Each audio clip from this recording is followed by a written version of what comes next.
கொண்ட சிறுதீவு கால் கொண்டு நடமாடும் நீதான் என் அதிசயம்.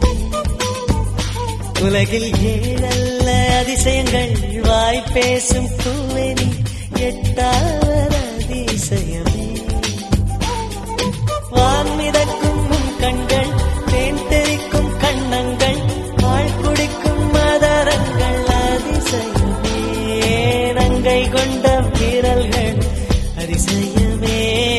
நகம் என்ற கிரீடம் அதிசயமே. அசையும் வளைவுகள் அதிசயமே. கல் தோன்றி மண் தோன்றி கடல் தோன்றும் முன்னாலே